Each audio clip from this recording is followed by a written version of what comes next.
Depuis 2021, Juliane Bugier est le visage du 13h de France 2, au grand dam d'un de ses collègues. Ce dernier est revenu sur sa déception d'avoir été évincé de ce poste, qu'il méritait largement selon lui. En janvier 2021, il y a eu du changement au sein des journaux télévisés. À ce moment-là, Marie-Sophie Lacaro succédait à Jean-Pierre Pernaut à la présentation du 13h de TF1. Et pour la remplacer au rendez-vous du midi sur France 2, c'est le journaliste Juliane Bugier qui avait été choisi. Mais c'est une autre figure qui avait été au départ pressentie pour récupérer les rênes du JT, à savoir Nathanaël de Rinckesen. Et pour cause, ce dernier était le joker à ce poste depuis plus de 10 ans.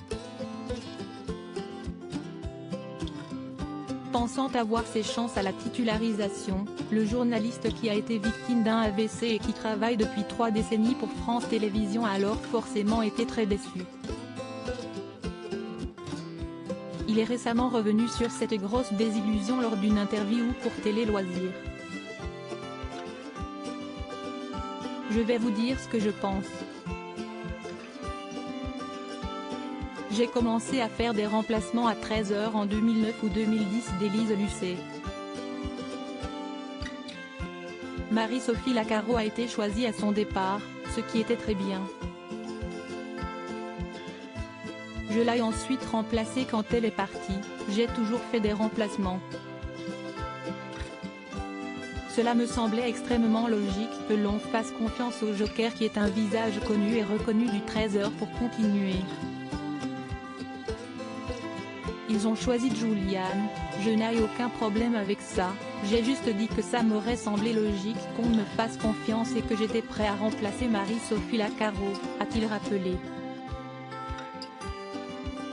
Mais le directeur de la rédaction, Laurent Guigny, ne l'a pas vu de cet œil et a demandé à Nathanaël de Rinckesen de rester joker. C'est comme ça. Ce sont les vicissitudes des présentateurs. Point, je ne suis pas rancunier. J'ai toujours été très fair-play. Ils ont fait un choix, Juliane est très bien, je m'entends bien avec lui. Mais, ça m'a déçu clairement, et ils le savent, a-t-il admis à nos confrères.